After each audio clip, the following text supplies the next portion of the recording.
Asyah binti Muzahim adalah satu dari 4 perempuan mulia yang menjadi penghuni surga berkat keteguhan imannya. Kisah Asyah istri Firaun, raja zalim di zaman Nabi Musa alaihi salam patut diteladani terutama bagi kaum perempuan. Kisah Asyah mempertahankan keimanannya diabadikan Allah Subhanahu wa Ta'ala dalam Al-Quran. Allah menceritakan kisahnya dalam surah At-Tahrim ayat 11, dan Allah membuat perumpamaan bagi orang-orang yang beriman. Istri Firaun, ketika dia berkata, "Ya Tuhanku, bangunkanlah untukku sebuah rumah di sisimu dalam surga, dan selamatkanlah aku dari Firaun dan perbuatannya, dan selamatkanlah aku dari kaum yang zalim." Dalam kitab Ukudul Jain, Syekh Muhammad bin Umar An-Nawawi menceritakan kisah Asyah yang menjadikan tauhid adalah segalanya. Untuk diketahui, Asyah binti Muzahim adalah perempuan Bani Israel keturunan para nabi. Ketika Nabi Musa mengalahkan para tukang sihir Firaun, keimanan Asyah semakin mantap. Keimanannya kepada Allah, yang sebenarnya sudah lama tertanam di hatinya. Asyah menolak menyatakan Firaun, suaminya, sebagai Tuhan.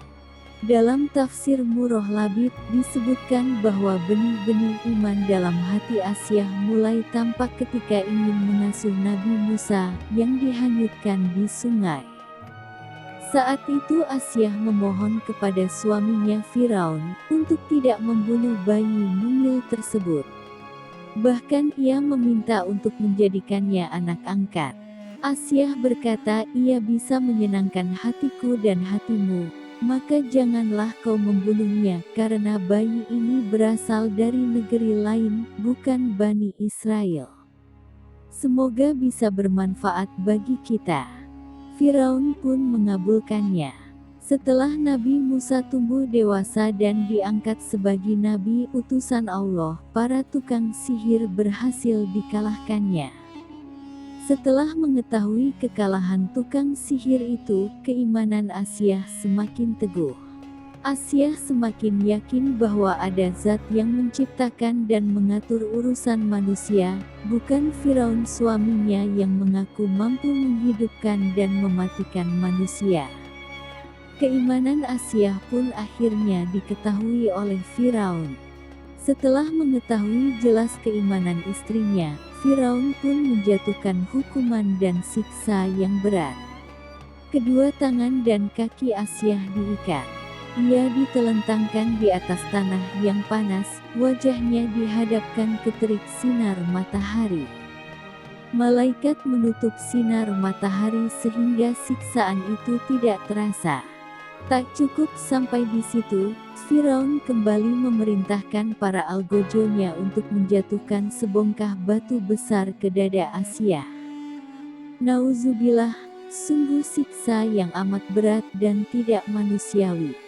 Ketika Asyah melihat batu besar itu hendak dijatuhkan padanya, beliau pun berdoa kepada Allah Subhanahu wa Ta'ala, "Robbi ibnili baitan fil jannah." Artinya, "Wahai Allah Tuhanku, bangunkanlah untukku di sisimu sebuah rumah di surga." Quran Surah At-Tahrim ayat 11. Allah pun memperlihatkan sebuah gedung di surga, yang terbuat dari marmer berwarna mengkilat. Asyah sangat gembira, lalu ruhnya keluar menyusul, kemudian barulah batu besar itu dijatuhkan pada tubuhnya. Beliau tidak merasakan sakit karena jasadnya sudah tidak mempunyai nyawa. Dalam sebuah hadis yang diriwayatkan Imam Ahmad, Rasulullah Shallallahu Alaihi Wasallam juga memuji Asyah dan 3 perempuan lainnya. Beliau bersabda, "Sebaik-baik wanita penghuni surga adalah Khadijah binti Khuwailid, Fatimah binti Muhammad, Asyah binti Muzahim istri Firaun, dan Maryam binti Imran." Semoga bermanfaat dan menambah keimanan kita. Kesalahan datang dari saya sendiri, dan kebenaran hanya milik Allah Subhanahu wa Ta'ala. Wassalamualaikum warahmatullahi wabarakatuh.